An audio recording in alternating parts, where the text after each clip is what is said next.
गारगोटीच्या मौनी विद्यापीठात दीर्घकाळ सेवा बजावणाऱ्या एका कर्मचाऱ्यानं विद्यापीठ प्रशासनावर गंभीर आरोप करत थेट आत्मदहनाचा इशारा दिल्यानं परिसरात खळबळ उडाली आहे। आपल्या सेवा ज्येष्ठतेकडे जाणीवपूर्वक दुर्लक्ष करून जवळच्या व्यक्तींना बेकायदेशीरपणे कायमस्वरूपी नियुक्त्या देण्यात आल्याचा आरोप सचिन देसाई या कर्मचाऱ्यानं केलाय। या अन्यायाविरोधात 26 जानेवारी 2026 रोजी प्रजासत्ताक दिनी उपोषणासह आत्मदहन करण्याचा इशारा दिलाय। भुदरगड तालुक्यातील गारगोटी सोनाळीचे रहिवासी आणि सन 2005 पासून मौनी विद्यापीठात कार्यरत असलेले सचिन श्रीपतराव देसाई यांनी मौनी विद्यापीठाच्या प्रशासनाला सविस्तर निवेदन दिलंय। त्यामध्ये आपण गेली तब्बल 21 वर्ष प्रामाणिक सेवा बजावूनही शिक्षक भरती प्रक्रियेत आपली पात्रता आणि सेवा ज्येष्ठता डावलण्यात आल्याचा आरोप देसाई यांनी केलाय।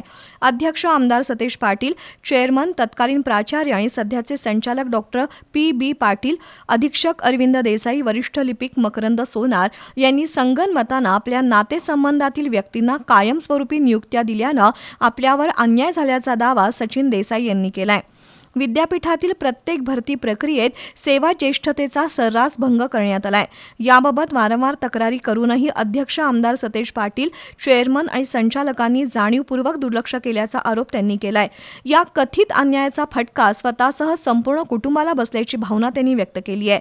न्याय मिळत नसल्यानं अखेर टोकाचा निर्णय घ्यावा लागत असल्याचं सांगत 26 जानेवारी रोजी गारगोटीतील हुतात्मा स्मारक क्रांती ज्योतीसमोर आत्मदहन करण्याचा इशारा सचिन देसाई यांनी दिला। याला सर्वस्वी जबाबदार मौनी विद्यापीठ चेअरमन, अध्यक्ष, संचालक, मान्य सर्व बॉडी ही व तसेच अधीक्षक व वरिष्ठ लिपिक हे जबाबदार असतील।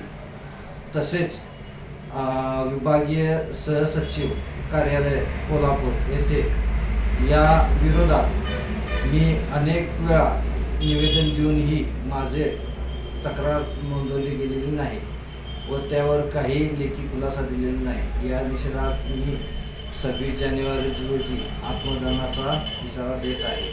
याबाबतची निवेदनं विद्यापीठ प्रशासनासह कोल्हापूर विभागीय शिक्षण संचालक, तहसीलदार आणि भुदरगड पोलीस ठाण्याला देसाई यांनी दिली आहेत।